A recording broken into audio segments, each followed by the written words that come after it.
Welcome to A Woman's Brew, where women talk about beer.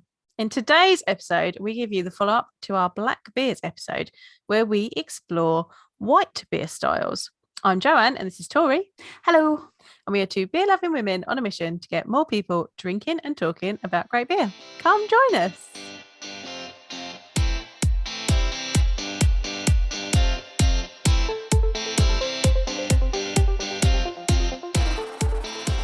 Have you noticed that I was really nice to you today? That was really sensible. I was about to say that was very sensible. Yeah, well, I beat you to it. I just wanted the back pat. That's what I was looking for. Yeah, like that was well done me. I kept it concise. Very, very to the point. Very, yeah. I think I did a decent one today. Yeah, that was good. Didn't throw in too much shit for you to sort through. No. But also it's because I was like, I don't really have anything else to say about it. So brilliant. Just simple today. And do you know what? We're going to do white beers and they can be fairly simple as well. So yes. Wow. Although we already kind of hit a hiccup before we even started. Dear. So, like, first of all, before we get into the beers that we're drinking, actually, we can go through the beers that we're drinking while I say about this. So the first one we've got today, which is going to constitute as our traditional offering, is the Hoegaarden witbier. I've got the massive bottle. Yeah, I went to go get this and I didn't want the big bottle, but I sort of resigned to the fact that I was going to have the big bottle. But when I went I decided to leave it until nearly 4:00 on a Sunday to go get this. And then I went, okay, Tesco's is closing at 4. I thought I had until 6. So I went to the Tesco Express. All they had was the Lef. That was the blonde. Is that how you say it? Leffe. I just assumed the second E was silent. Not apparently. So yeah, they had that blonde, and I was like, oh, is this what I needed, or was it definitely Hoegaarden? And you were like, it's definitely Hoegaarden. And you're like, that's a good one though. And I was like, it's tasty. It's a tasty beer. I think they are owned by Big Beer though. I literally don't know. They're still tasty. Anything. But I don't know anything about them. I don't think I've even had theirs. Never had a Leffe. No, I don't think I have. It's lovely. Maybe we need to do an episode. I've definitely had Hoegaarden before. I've never had a Leffe on that. No. But yeah, so it was like, oh shit, gonna have to go back today, the day of which we are recording. Yes. When at lunchtime, resigned myself to the fact I was gonna have to get a big bottle, and I was like, I really don't want to drink a big bottle by myself, and my husband won't drink on a weeknight.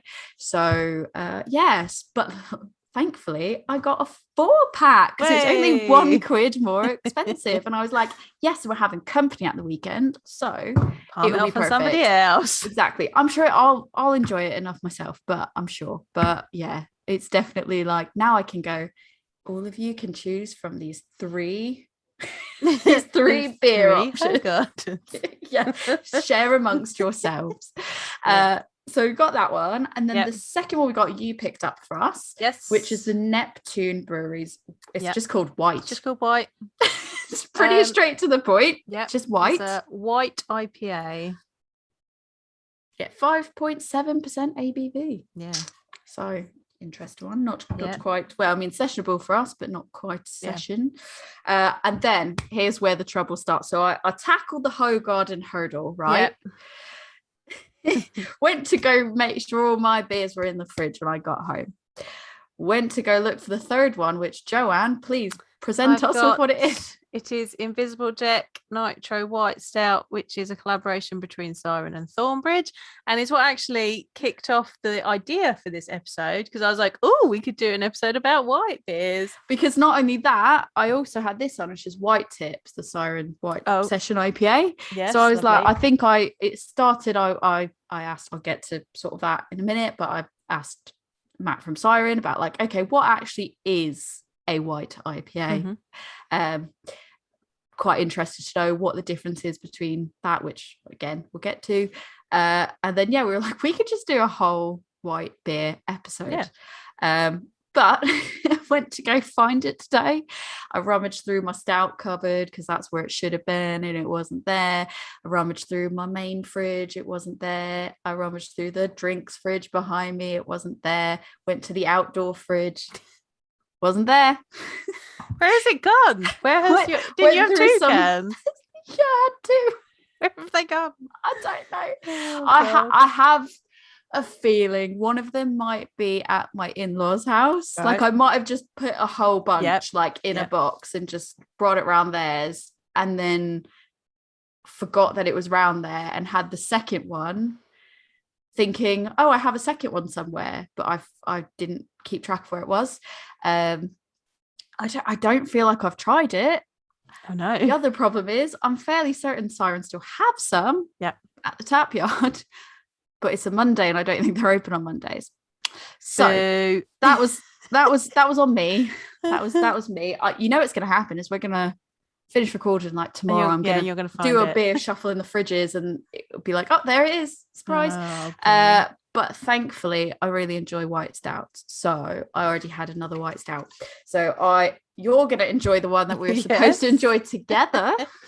And I am going to have Mad Squirrel's Hood Blink, which is a double chocolate white stout. Nice. So yeah, I've got another one of their double chocolate. I think I got the hazelnut or something. Oh, nice. Yeah, but that's not for tonight. That's for another night. Yes. So yeah, I guess it's a school night still. Yeah, to start things off. Yes. So it was under your instruction to get the Hoegaarden as our traditional. Care to explain why? You know, what actually is a white beer? A wit beer. No, just a white beer. Well, it depends on the style that you're looking at. So in traditional beers, if it's a white beer, that usually means it's made with wheat, because the wheat obviously has that haziness to it, and sometimes it can add kind of a bit of a white pearlescent sheen to the beer. So they traditionally, beers made with wheat were called white beers, as opposed to the other types of beers that were around at the time. I said that we needed to get a witbier, so it's a Belgian beer, because the flavors in a wit beer are very similar to what is trying to be produced in a white IPA. Often white IPAs might use Belgian yeast. They will have citrusy flavors, slightly spicy. We're looking at flavors of orange and coriander. So Hoegaarden is a very traditional wit beer, which is brewed with coriander and orange peel. I'm interested. I haven't had Hoegaarden in a while. In the past, when I've drunk Hoegaarden, it's tasted like potpourri. So fair. I really enjoy a wit beer. I don't enjoy Hoegaarden. In the past, I haven't enjoyed Hoegaarden because I find it incredibly floral. So it's going to be interesting to see what I think of that today. I think I've definitely had it out and about at like pubs and stuff like that, and I think I've definitely enjoyed it when I've had it out. Now I don't know if that's because obviously they probably are getting it the right serving temperature or whatever. I don't know. We're going to see how I feel about this today, because I love a wit beer, but I don't love Hoegaarden. So we're going to see how that comes about. And you've got the big bottle, and I've got the big bottle, but I'm also going to use this after we finish recording to do a bit of beer judge certification program training. Oh, nice. Because that will be my wit beer example. So excellent. Well, we crack this open, I guess. Yes. So where it comes into question in my head, so obviously it's the Belgian wheat beer. How does that stack up? So I've got. Have you got a Weiss beer? No. So I've got a Blue Moon. This one's a mango wheat. Oh, I've got one of those here too. But like how, in terms of, there's so many different styles of wheat beers. What makes a wheat beer different from all these other styles of wheat beers? That's a very good question. So a wheat beer is specifically Belgian. It will use Belgian yeast. Belgian yeast has spicy character. It's going to have lots of lovely phenols. So that's going to be spicy, peppery, those kind of notes coming from it. And a wheat beer generally specifically uses coriander and orange peel. Now, you also get Weiss beer, which is a German wheat beer. That will use a Weiss beer yeast, and that you get banana and clove. So similar, but not quite the same, because it's the different yeasts that are used. So you get slightly different flavors, but equally delicious. Yeah, that's the thing, is I've always been really big on wheat beers, like all types I love of a wheat wheat beer. beers. Yeah. I love it. Like when I was in the US, that was like my go-to. Was I drank a lot of Blue Moon, for one thing, and I drank just wheat beers in general. Like I had the Hocus Pocus glass that I used when we did another one of the beers. I really liked the Magic Hat wheat beer, just overall across the board. But it wasn't until we were having a conversation about something and I was trying to figure out like a Hopin Weiss versus another type of Weiss beer versus a wit beer versus, and I was like, well, can I use this instead for one of your beer tent classes? And you were like, no, that's not, no. And then I was like, but what actually is the difference? So it does sound like, and a lot of it comes down to wit the beer yeast. And Weiss beer very different, mixed up. And I'm like, no, that one, one's Belgian, one's German.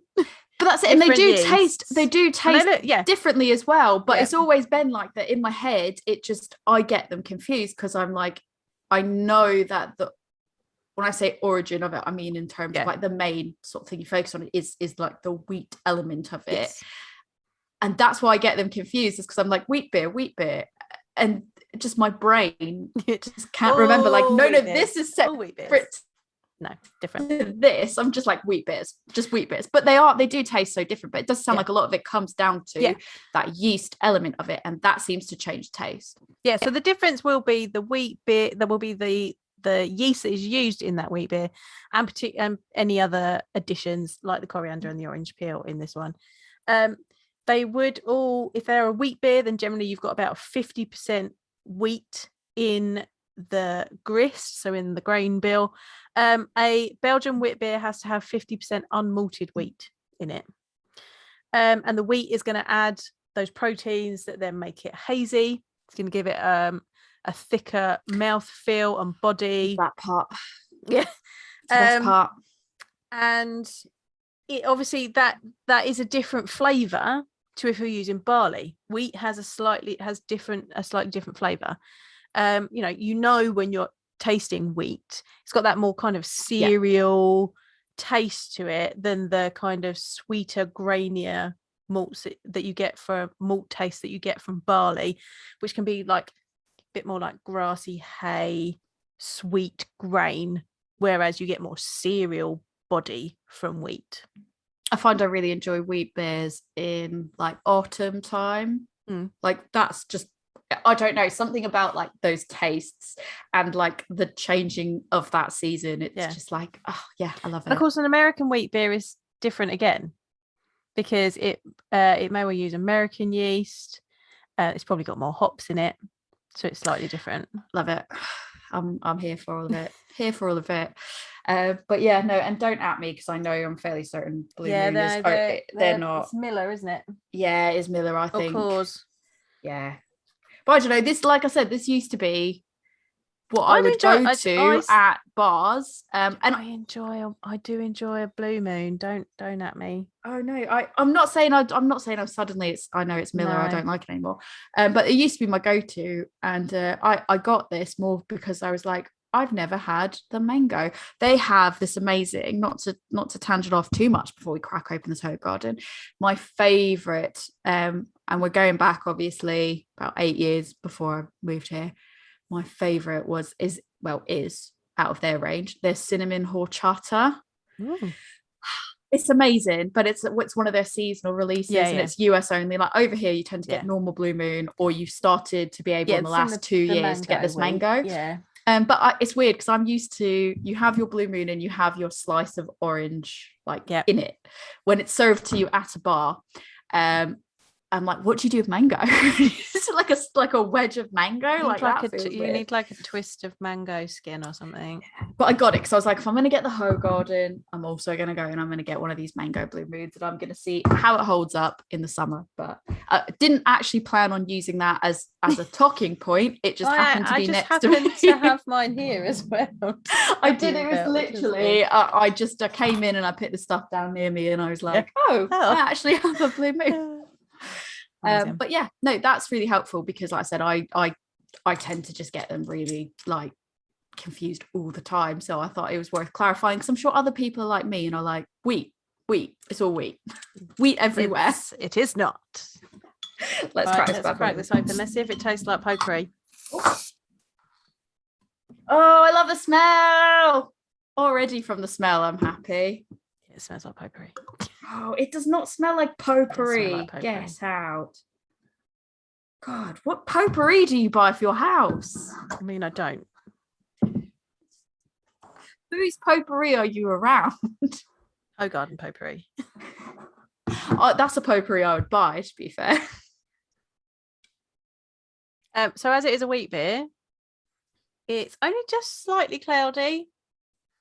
Only a little bit. But I think it's hazed enough that you can't see. You can see a shadow of fingers still see my fingers through. So I think my yeast is settled in this bottle. See mine. You can see shadow. No, I can't really see it in the camera. You can see a shadow. Yeah, it's hazed, but it's not hazed. It has a lovely thick white head on the top of it. If you listen to it, you can hear it fizzle away. I've been getting in the habit of listening to my beers lately. Don't you laugh at me, Joanne. Don't you judge me. It's got that Belgian yeast smell. It has that wheaty. Yeah, I was gonna say it has that like full on wheaty smell to it. I love it. Smell coriander. Yes, I get the spice notes to it. Yeah, spicy. I really enjoy it. Peppery. What actually is the appropriate glassware? Because I've just pulled up my Mirakai one because it just felt fancy. Like I was like, I'm going to go with my Mirakai glass. Appropriate glassware for a Hoegaarden is a tulip glass. Because then it's be nice and rounded at the bottom, so it'll capture your. It'll open it up, and then it goes in at the top to capture the head and the aromas. I should have asked before I got my glasses ready, but I regret nothing because I like my Mirakai glass. So. All right, I'm going in. Let's see.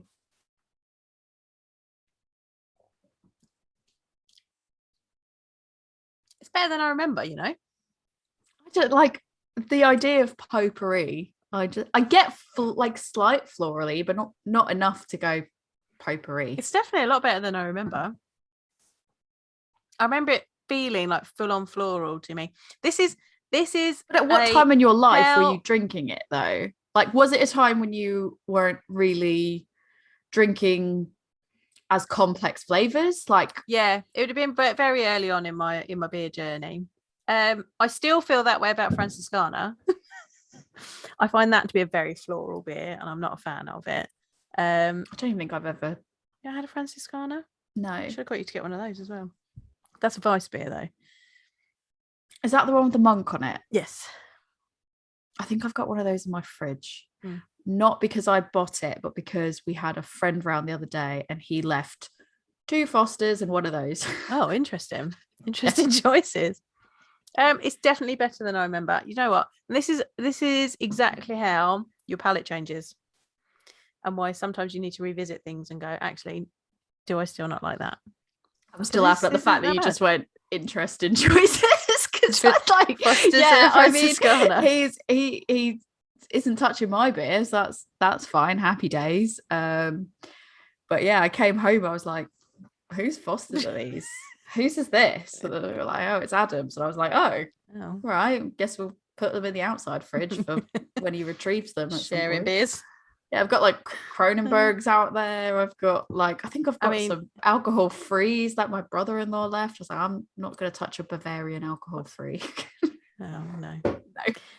Currently, there's San Miguel in my fridge because that's what Gordon likes. I don't think I've collected one of those yet. It's like Pokemon cards. I mean, like, how many people's beers can I... Don't tell him that because he'll send you one. I've already sending you whatever beers he can send you. I've already got the Bud Light over there. Oh, I need to decide what I'm going to send him back. Yeah, look out for the complex review of Bud Light coming to a podcast near you soon. Yeah. So appropriate glassware. I didn't ask about it. Should have. Tulip glass. Tulip. Do we know about serving temperatures? Like roughly what you're supposed to? Between 4 and 7 degrees Celsius, which for you Americans is 40 to 45 degrees Fahrenheit. That's brilliant, thank you. Because I was just going to say, what's that in Fahrenheit? It's cold. That's cold. Cool. I know, I always look that up just for you. I know rough approximations, but more so in terms of like heat. Yeah. Because I know if it's like mid to high 20s into 30s, I don't want to leave the house. Right. And if it's like low 20s, it depends on the humidity and the wind, but that's also hot. And then anything under 20 is kind of like bearable. And then when it gets down to like closer to 0, it's cold, but it's not as cold as the US. So that's how I gauge my Celsius temperatures. You get a lot of snow in Boston, hey? Yeah, so it's like 0 to them is very different to 0 to us. Right. So yeah, I know that much, but yeah.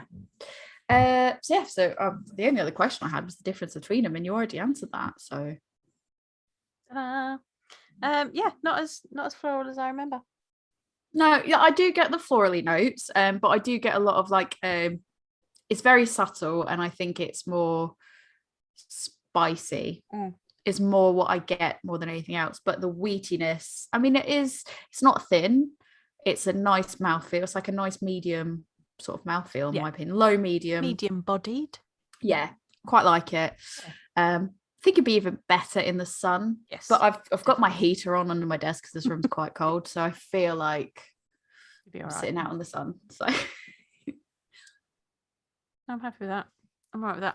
What I do want to compare this to is though the white IPA from Neptune. Well, with that, let's crack it open. Shall we crack this one? Yeah, definitely. But what I did, so kind of where I originally was saying that we got the I got the white tips from Siren, which led me to ask Matt what actually is a white IPA, because I hadn't heard of one before when they had originally done white tips, and I was just really curious. And basically what he said to me is, he said it's basically a hybrid of an IPA and a Belgian wit. So he said for this one in particular, so this is white tips that they've done, he said that they used a Belgian yeast for it. He thinks it's actually the Hoegaarden strain that they used, but also a ton of hops. So interesting. There you go. They look completely different. If you're on the video, the Hoegaarden is a hazy lemon yellow, and the white is kind of your classic gold IPA colour. Oh dear. It's got a nice foamy white head though. I think it's a bit more spongy than the Hoegaarden. I would agree, and I would say it's kind of less it's hazy still, but it's less hazy. Like I can see when I do the test of put my finger behind it, it's still cloudy, but I can see it a bit clearer than I could on the Hoegaarden. Now it says it was hopped with. I think this smells sweeter. This one smells more florally to me, and a lot sweeter than the other one did. So this was hopped with Girillo and Bravo. I don't think I've had either of those hops before. I don't think I've heard of Bravo before. I might find out. I'm going to find out what they're like. Banana, pear, spice aroma. Perfectly. Which one's that one? That's the Girillo. It is perfect for pale ales, saisons, and Belgians, which is what this is. I think that's pear that I'm smelling. Yeah, I was just trying to identify. I was like, it's sweet and it's fruity, but I couldn't place it. And the second you said pear, I was like, that is exactly what it is that I'm smelling. Because you don't often get pear within a beer, so you don't, like, your brain doesn't go there when you think, oh, it smells fruity, but I can't identify the fruit. It never usually goes to pear, but it does smell like a bit of a tinned pear. And usually if you get pear, it's a fermentation flavour or aroma. Yeah. So Bravo is a bittering hop, and it provides pleasant, fruity and floral aroma characteristics. So that'd be where that floral is coming from. It's coming from the Bravo. Interesting. I want to take a sip.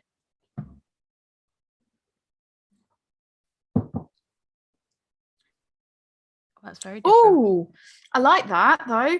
It doesn't give me like wheat vibes, but I am getting like I said in the smell with the pear, it smelled like a tinned pear. I'm tasting tinned pear. I'm getting lots of floral. I'm getting floral. I am getting bitter, but balanced. It's not like an overpowering bitterness. But like all a little bit of pear. spice, a little bit of spice. And I think. So this has got malted barley in it as well as wheat, and the malted barley is higher up in the list than the wheat, so I think they've used more barley. So I'm getting a bit more of a biscuity note, which is quite different from the wheat in the wit beer. I think like the bitterness as well, Yeah. for me anyways, is coming in towards like the back end of it. So it starts off, for me, it kind of starts off like more heavily pear, and then it kind of very quickly changes to like a floral, and then it finishes on a bitter. Yeah. Biscuity and then bitter. Yeah. The biscuity for me goes by so quickly that I probably wouldn't pick it out if you hadn't said that. I would, you saying that, I can take a sip and go, yeah, okay, that's there. But it's not something that I would have stopped to think of, because it just really quickly goes kind of from what, for me, it goes quickly from one thing to the bitter. Yeah. It's interesting. I guess this is like, I'm assuming you just drink it out of whatever it is you drink an IPA out of. Just a regular IPA glass. So you can use like a Spiegelau glass, which is those ones. I don't try to pronounce it. They've got the like little ridges on the handle, and then the nice bold shape, because then that helps the carbonation go up through the beer. Or a teku. You can have it out of a teku. Just serve everything out of a teku. Teku is your all-rounder. I think you can drink anything out of a teku. I feel like that's probably true, yeah. Yeah. If you want, someone asked me the other day, how do I start my own beer glass collection? And I was like, get yourself a teku. Because once you feel fancy as F, you're going to be like, I want to feel fancy as F again. Yeah.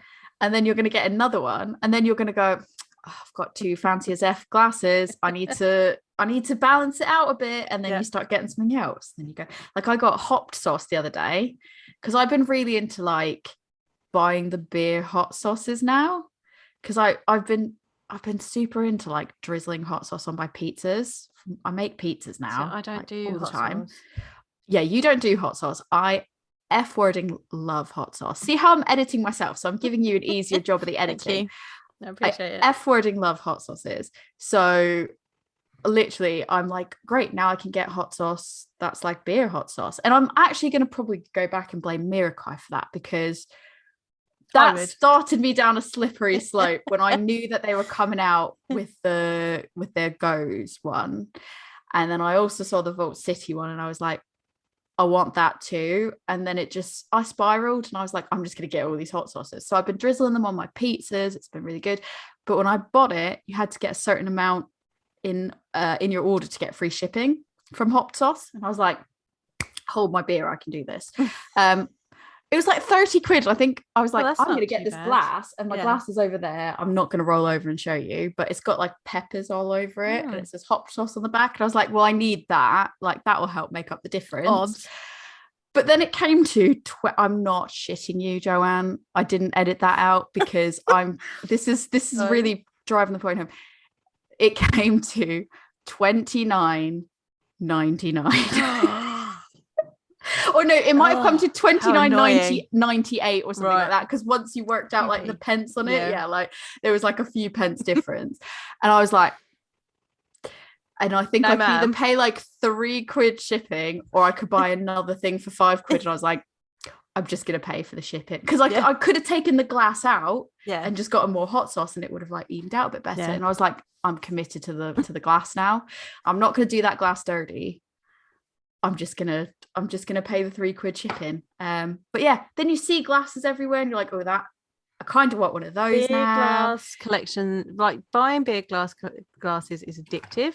It will take over your house. There, look, it will take over your house, and at some point, you are going to drop one and break it, or your partner's going to clean it up for you, being nice, and they're going to break it, and it's just it's going to get you. It's going to get you right in the chest. These aren't even all of them. Like I've got like a whole cabinet full in the other room as well. But those are the ones that are either they're harder to replace. So I only use them when I know, like, I'm taking them out, I'm using it, and I'm putting it away. Here, there's way too much room for me accidentally dropping something. Top tip on when you've got a beer glass collection, anything that is your prized beer glass, stick it in a cabinet away from anything, and only use it on very special occasions, and wash it up yourself and put it away. Because if you break it yourself, you can't blame anybody else. That's your own fault.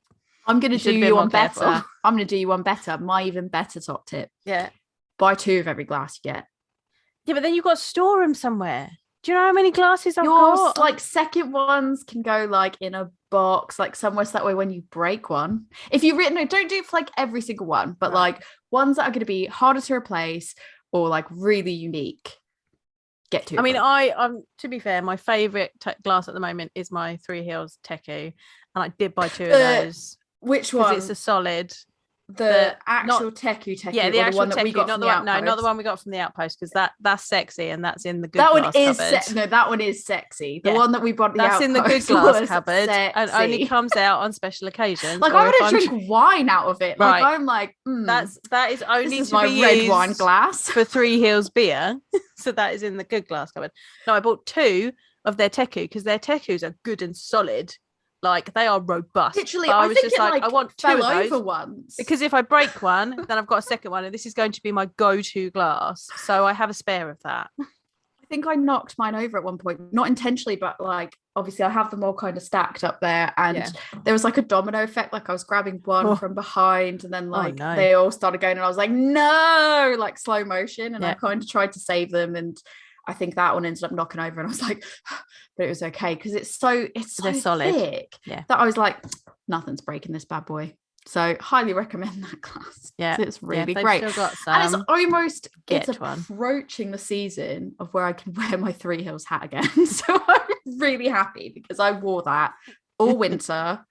It was happy times. Spring, all of it until it got to summer, and I was like, I genuinely can't justify wearing a hat anymore. Sweating. Yeah, I didn't want to take it off, but yeah, good beer glass collection. Yeah. If it's one you think you're going to struggle to get again, or you don't want to have to worry about getting it again, or it's something unique, or you're abroad somewhere and it means something like it's important to you, like you've gone to this place that you've really wanted to go to, get 2 glasses. Top tips. Should we open the white stout? Well, have you got before any more I open it, because I've still got it. No, I think I've quizzed you on everything, because I think I already had the pre-chat with Siren about it, so I went in a little bit more knowingly on this one. Now, I actually do know what makes a white stout, but do you want to tell us what makes a white stout before I crack open? Well, I will just say, interestingly, when we're talking about our little style guideline boxes from, BJCP or from Brewers Association, a wit beer and a white IPA are official styles. A white stout is not. Is it classed as experimental? It's not even approved yet. So, but let's be Belgian about it and just brew beers that we enjoy. Oh, the amount of times I've got into like just arguments with people that they were like, well, it's not a beer, and I was like, but it is. Like it physically, like I understand that it's not technically, but it is. No, but here's the thing. Right, so here's the thing. So when we say stout, we automatically think of a dark beer. But stout does not mean dark. Stout meant higher ABV. I meant a stronger beer.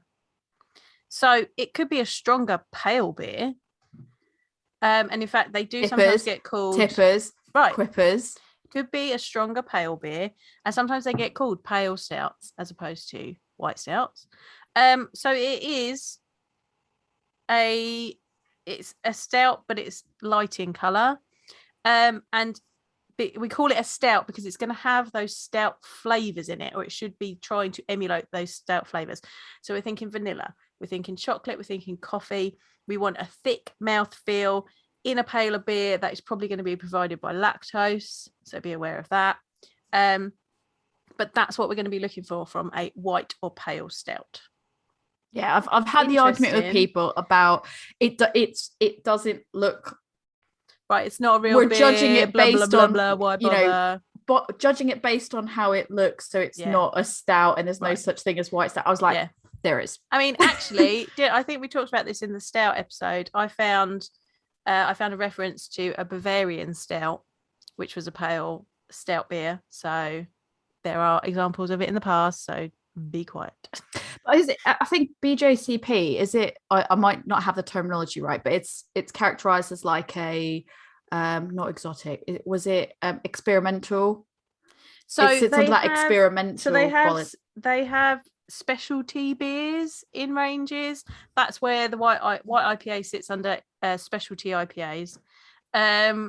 White stout has not yet made it onto the list, but they're adding stuff all the time. They do a review like every 5 years or something. They have. It feels like they don't review like often enough. Well, I think yeah. I don't know if it's that beers, craft beer anyways, is progressing all these different styles so quickly that just I don't know, or if it's just we just put things in a box and we like to keep things in a box. Like it feels like they don't review it nearly often enough. Probably. I mean, I think there's been like an explosion. Like there has been an explosion in the craft beer industry. Like people are just trying new things, and why not give it a go, see what it tastes like. Is it any good? Cool. That's how the Belgians work. The Belgians don't get this beer style thing. They're like, why have I got to brew to some guidelines? I want to make this tasty beer, and I'm going to make it this way, and it's going to taste good. What's your problem? Hopfenweiss. So obviously we did the episode on Hopfenweiss. Is that doesn't actually sit in a that doesn't exist anywhere. Yeah, no. That doesn't exist anywhere, and that's because that was produced in, what did I say, 2008? Way back, 2009, something like that. Back. So that's a new thing as well, but it's experimentation. And if we don't experiment, we don't find the new things. Like we wouldn't have black IPA, which is a recognized specialty IPA. We wouldn't have New England IPA, which is under specialty IPAs, because people wouldn't have played around with the recipes and seen what they could do. Yeah, it's an art form, people. Get with it. Yeah, no, agree. Right, I am ready to crack this open. What's the ABV on yours? Mine's 8%. 5.9. But mine's a nitro, so I've got to hard pour it. So I have got my Siren nitro glass that you kindly gave me, and I am going to hard pour it. I'm going to clear. And I was looking for the tumbler. I don't remember the actual proper name for it, but the tumbler, because I had two of them. Yeah. The frosted one, and I was like, oh yeah, I forgot I gave Jo that when she was here. Yeah. I was like, where's my other glass go? And then I was like, oh yeah, I gave it to Jo. I gave it to me. Okay, right, I'm going for this. I should hear this lovely. I'm gonna let you go first. I want to do this. Here we go. Oh, didn't get the lovely. Oh. Let's see. Right, here we go. I'm gonna hard pour it. Oh, mine smells fudging gorgeous. Oh yeah, it smells good. Oh, it's not gonna fit.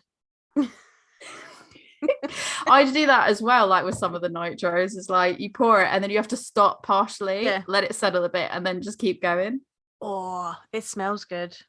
Look at like it's so deceptive to your eyes. So if you're looking at the video, it's just like golden. Mine is a golden, quite see-through. It's only like a touch. Yeah, mine's haze, not really. It's more or less see-through. Yeah.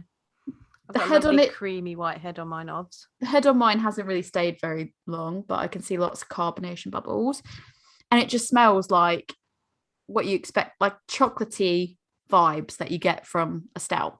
It just doesn't seem like it should be coming from something that looks like this. I am getting cacao nibs and like cafe latte. Yeah, I know that they're very different biscuits. I know that they're very different, but I'm getting pretty much the exact same thing. I'm getting roasty. I'm getting, the roasty coffee. I'm getting milk chocolate, not cacao nib. That's quite important because I really like cacao nibs. Can be hit or miss with me because the bitterness that comes with the cacao. Yeah. But this smells like milk chocolate, so I'm really excited. And then biscuity. Smells like dessert in a glass. Yeah, it smells lovely. But not overly sweet. Like it doesn't smell sweet to the point that I'm like, oh, I feel like my teeth are going to fall out. No. Right, I'm going in.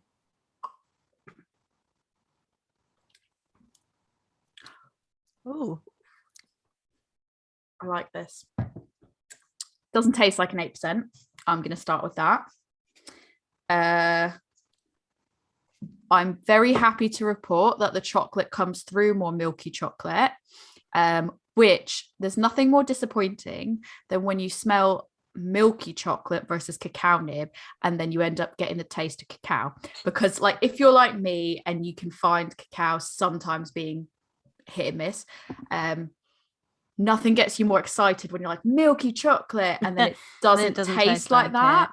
So this actually tastes that level of like sweet chocolatey quality to it, and I'm getting a lot of roasty in the taste, and it's very deceptive. Like you look at it, you see one thing, and then you taste it. If I close my eyes and I didn't look at the color, I would guess maybe porter or stout.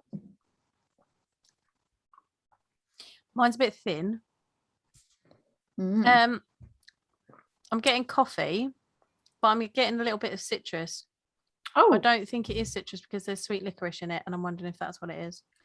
oh, interesting. Yeah. It's not as chocolatey as it smells. No, I'm not getting the cacao. See, that's what I mean, is when you smell like chocolate, Yeah. there's nothing more disappointing than like when you smell chocolate of any kind, and then you're like, it's going to be chocolate. And then you go in for a sip and you're like, there is no chocolate here. Chocolate doesn't exist in this glass. It's interesting. I'm going to drink it without looking at it. But you already know what it looks like, so I feel like that's the spoiler. Yeah, it's got I think the licorice is doing it wrong. Because I think it's making it a bit more citrusy to me. And so then it tastes like an IPA, like a pale ale with coffee in it. I'm definitely getting like white chocolate in mine as well, which is quite nice. It's like milk chocolate and white chocolate. I think what I would actually go out on a limb and say about mine. So again, mine's the Mad Squirrel Hoodlink, because I don't know what happened to my Siren Thornbridge collab.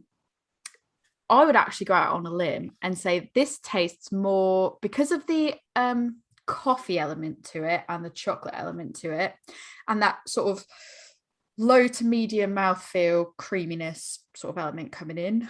I would say this tastes more like a tiramisu. Than the London Beer Factory Zia. Yeah, really. I got like no tiramisu. Somebody posted the other day on one of the forums about Zia. Yeah. And I just got no tiramisu from that when I had it. It was quite cloyingly sweet. Like it's really very sweet. Yeah. And you expect sweet from like a pastry stout.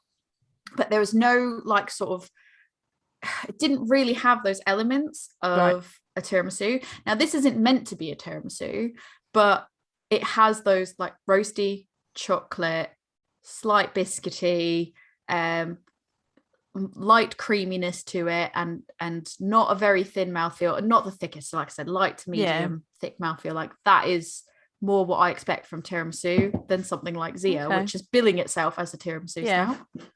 See, I enjoyed Zia, but I love a sweet beer. Got one over there actually. This is all right. I think it's because it's 5.9%, so it's not as thick as it could be.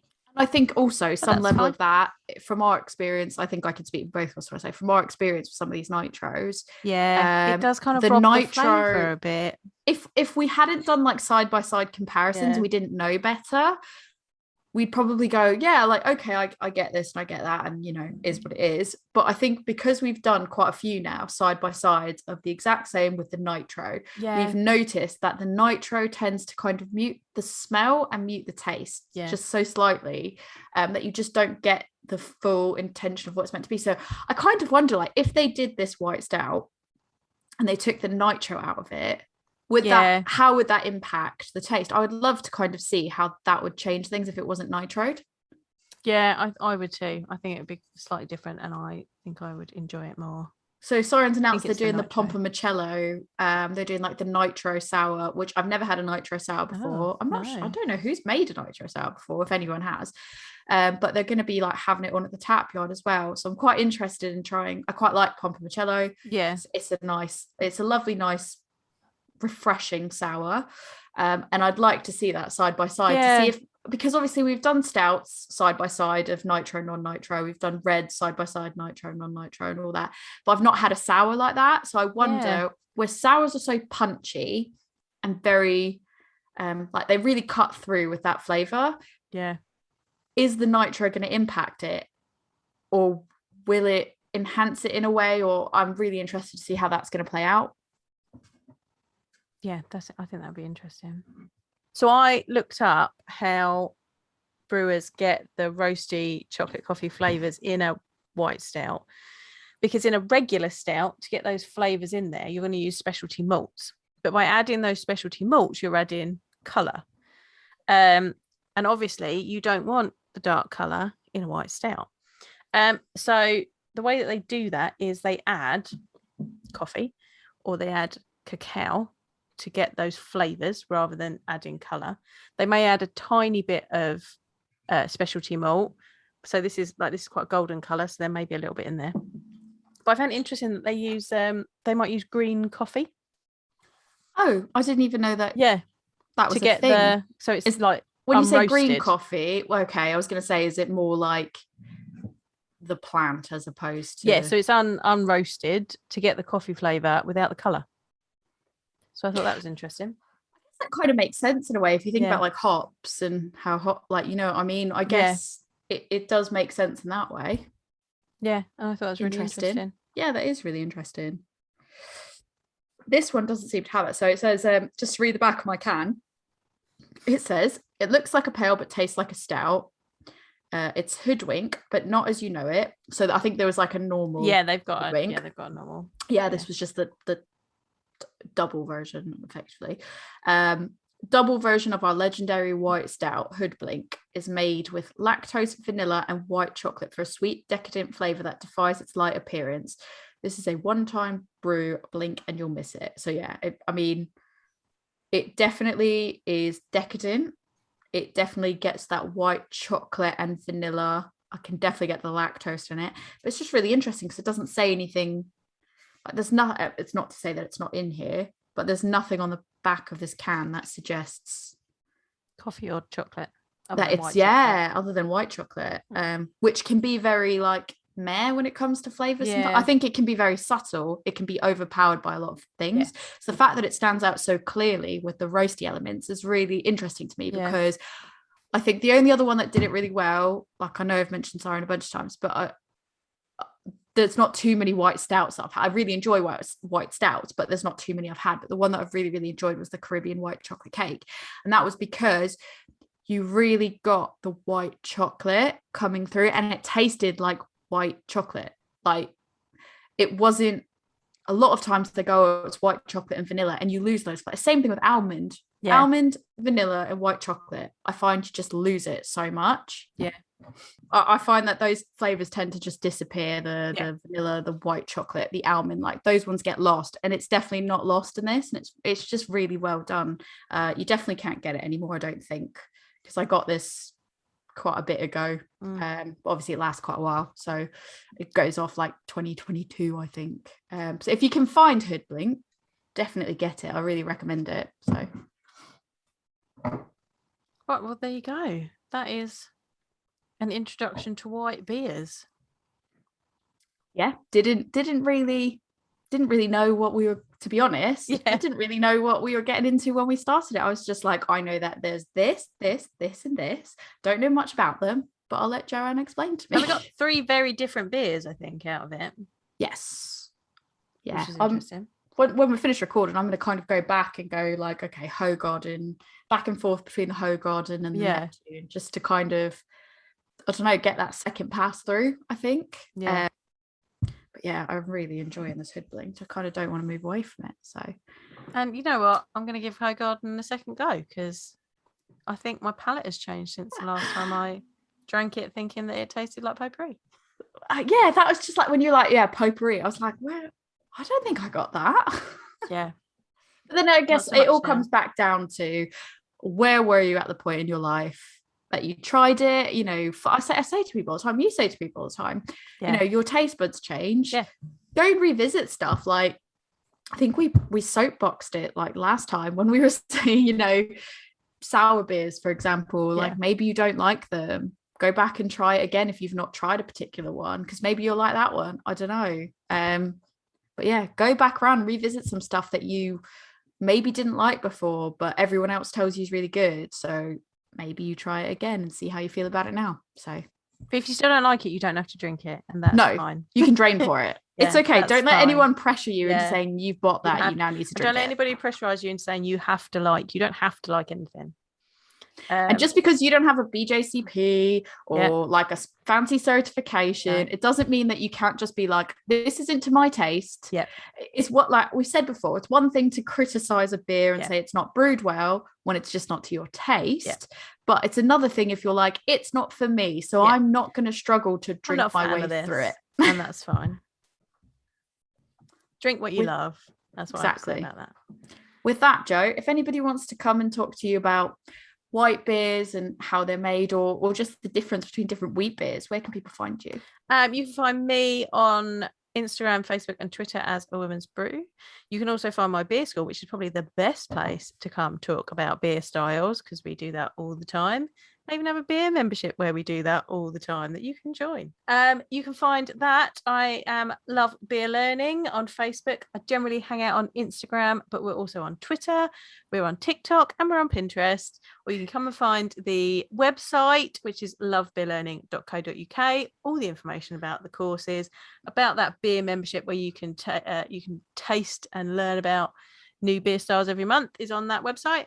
And you can also email me, lovebeerlearning@gmail.com. We will pick up emails for the podcast there as well. So there we go. On that note, cheers.